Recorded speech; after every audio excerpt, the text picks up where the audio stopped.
Telangana assembly live చూద్దాం. ఆచి chicken masala చూస్తూనే అక్కస్తోటి ఇవాళ స్పీకర్ ను గౌరవించడంతో సభా అధ్యక్ష ప్రతిపక్ష నాయకుడు వస్తున్న అధ్యక్ష దయచేసి కౌశిక్ రెడ్డి మీద మీరు శాశ్వతంగా ఆయన సభ నుంచి బయటకు వెళ్తారు అధ్యక్ష. సభ్యత్వాన్ని రద్దు చేయాలి, సభా గౌరవం మరియు కాపాడాలి.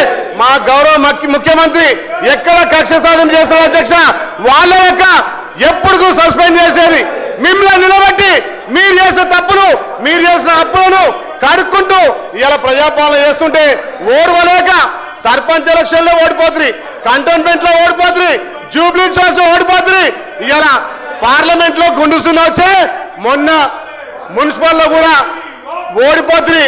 మరి దీన్ని జీర్ణించుకోలేక అధ్యక్ష దయచేసి మీరు సభను ఆటోలో పెట్టాలి.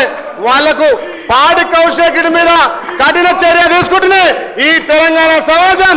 ఇలా అసెంబ్లీ చూస్తుంది అధ్యక్ష, దయచేసి మీరు తప్పకుండా దీని మీద కఠిన నిర్ణయం తీసుకొని దీన్ని అమలు చేయాల్సిందిగా మీ ద్వారా విజ్ఞప్తి చేస్తున్నా అధ్యక్ష. థ్యాంక్ యూ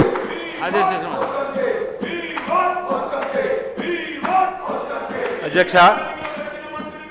ఈరోజు సభలో జరిగినటువంటి సంఘటన దురదృష్టకరమైన సంఘటనగా భావిస్తున్న అధ్యక్ష. అనేక మంది శాసనసభ్యులు మాట్లాడినటువంటి వారి భావాలు, వారి ప్రాధాప్త రుజువులతో మాట్లాడినటువంటి అంశాలు మనం అన్నీ కూడా గమనించిన అధ్యక్ష. ప్రధానంగా కడియం శ్రీహరి గారు సీనియర్ శాసనసభ్యుడిగా, సీనియర్ మంత్రిగా సేవలు అందించి డిప్యూటీ సీఎంగా కూడా పనిచేసినటువంటి వారు, ఉద్యమకారుడుగా ఉన్నటువంటి కడియం శ్రీహరి గారు ఈ శాసనసభకు ఈ తెలంగాణ రాష్ట్ర ప్రభుత్వం ద్వారా సూచన చేసే క్రమంలో మరి ఏదైతే మిత్రుడు కౌశిక్ రెడ్డి గారు మాట్లాడినటువంటి మాటలు కానీ, వారి అహాభావాలు కానీ, వారి బాడీ లాంగ్వేజ్ కానీ అసెంబ్లీ రూల్స్కు విరుద్ధంగా ఉంది, అసెంబ్లీ రూల్స్ను అతిక్రమించినట్టుగా కీలకంగా కనిపించిన సందర్భం మేము ఇటువైపు నుండి చూస్తున్నప్పుడు వారి సగభాగం కనిపిస్తుంది. వారి భావాలన్నీ కూడా కడియం శ్రీహరి గారి పట్ల వారి చేతితోటి తుపాకీతో కాల్చేటువంటి ప్రయత్నం చేసే విధంగా కాలుస్తామని మా మిత్రుడు బొజ్జు గారు, అదేవిధంగా సత్యం గారు, కవంపల్లి సత్యనారాయణ గారు ముగ్గురు కూడా అటువైపు వారు కింది భాగంలో ఇంకొక ఆ మాటను మేము అనొచ్చు అనరాదు, కానీ మరీ గ్రామాల్లో 2 దశాబ్దాల క్రితం మత్తు పదార్థాలు తీసుకున్నాక రాత్రి 8కో 9కో వీధులలో మాట్లాడే భాషను ఈ అసెంబ్లీలో మాట్లాడే మాట, అది కూడా ఒక సీనియర్ శాసనసభ్యుడి పైన ఇది సరైనది కాదు. ఇది ప్రజలకు చక్కటి సంకేతం మనం ఇచ్చిన వాళ్ళం కాదు. కాబట్టి నేను మా ద్వారా ఈ ప్రభుత్వం ద్వారా మీకు సూచన చేస్తా ఉన్నా, కెమెరాలన్నింటినీ కూడా పరిశీలించండి అధ్యక్ష. ఈ శాసనసభలో ఉన్నటువంటి కెమెరాలన్నీ పరిశీలించి శాసనసభ పక్ష నాయకులకు సంబంధించి వారందరూ కూడా చూపించి ఏమి చర్యలు తీసుకుంటారో దయచేసి మీరు శాసనసభ అధిపతిగా ఈరోజు వారిపైన చర్యలు తీసుకోవాలని, వారికి మద్దతు ఇస్తున్నటువంటి బీఆర్ఎస్ పార్టీ నాయకులను కూడా ఈరోజు సస్పెండ్ చేసే విధంగా ఇప్పటి వరకు 2 సంవత్సరాలు 3 మాసాల్లో వారు ప్రతి సమావేశం జరిగినప్పుడు ఎంత గలాట చేసినా గతంలో లాగా మా ముఖ్యమంత్రి రేవంత్ రెడ్డి గారు సభానాయకుడు హోదాలో వారిని ఎత్తి శాసనసభ బయట పడేయాలని చెప్పి ఏ రోజు అనుకోలేదు అధ్యక్ష. వాళ్ళు అరిచినా, వారు నినాదాలు చేసినా, ఈ సభకు వ్యతిరేకంగా ప్రవర్తించినా తెలంగాణ రాష్ట్ర ప్రజల ప్రయోజనాలకు అందేటువంటి కార్యక్రమాలు ఈ సభ ద్వారా అందాలి.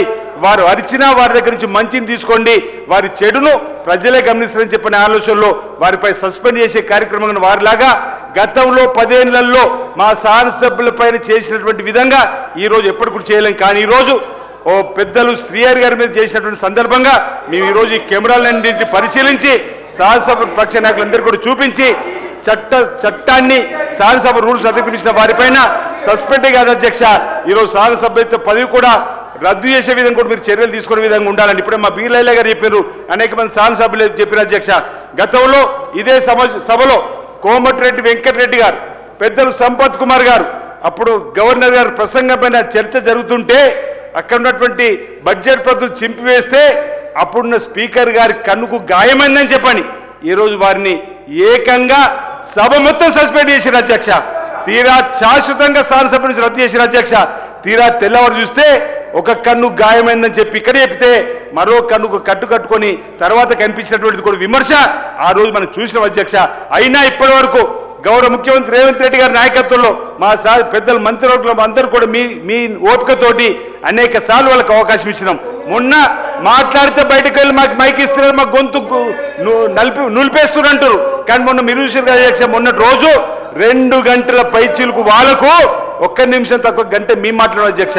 ఈరోజు ఎక్కడ ఈ ప్రజాబద్ధులు పై చర్చ జరిగితే ఎస్సీ ఎస్టీ బీసీ మైనార్టీ వర్గాల అభివృద్ధి కోసం ఈ ఇందిరమ్మ రాజ్యంలో గౌరవ ముఖ్యమంత్రి గారి సహకారంతో డిప్యూటీ సీఎం ఆర్థిక శాఖ మంత్రి బట్టి విక్రమార్క పెట్టిన బడ్జెట్ ప్రజలకు వెళ్తుందనేది డిమాండ్స్ పై చర్చ జరగద్దనే వాళ్ళు కుట్ర కోణంతో ఈ విధంగా మాట్లాడుతున్నటువంటి మాటలుగానే భావించాలి తప్ప గత 10 సంవత్సరాల్లో వాళ్ళు పెట్టిన బడ్జెట్ వారి కుటుంబాలకే వెళ్ళింది అధ్యక్ష. కానీ ఈ 3 సార్లు మనం బడ్జెట్ పెట్టినటువంటి మా ముఖ్యమంత్రి రేవంత్ రెడ్డి నాయకత్వంలో బట్టి విక్రమార్క ప్రవేశపెట్టిన బడ్జెట్ పేద ప్రజలకు అందరికి అందుతుంది అధ్యక్ష, నిస్సహాయులకు అందరికీ సాయం అందుతుంది అధ్యక్ష. ఇది ఎక్కడ ఈ డిమాండ్స్ ఎక్కడ ఈ పద్ధతులపై చర్చ జరిగితే ప్రజల్లోకి వెళ్ళి ప్రజల నుంచి మేము దూరం అయితే ఉన్నట్టు భావంతో వారు ఈరోజు ఈ కార్యక్రమం చేస్తుంది తప్ప మరొకటి కాదు అధ్యక్ష. నేను ఒకటే విషయం నేను చెప్పే ప్రయత్నం చేస్తున్నా అధ్యక్ష.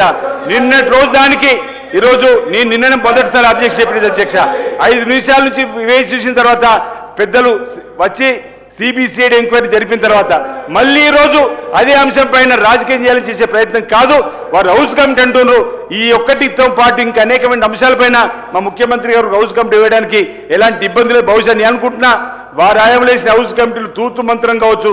ఇప్పుడు వేసిన హౌస్ కమిటీలో నిందితుల పైన చట్టపరంగా ఈ హౌస్ కఠినమైన చర్యలు తీసుకుంటుందని భావిస్తున్నా. మీ నాయకత్వంలో తీసుకోవాలని చెప్పని భావిస్తూ ఈరోజు జరిగినటువంటి కార్యక్రమం ఏమైనటువంటి చర్యగాని భావిస్తా ఉన్నా.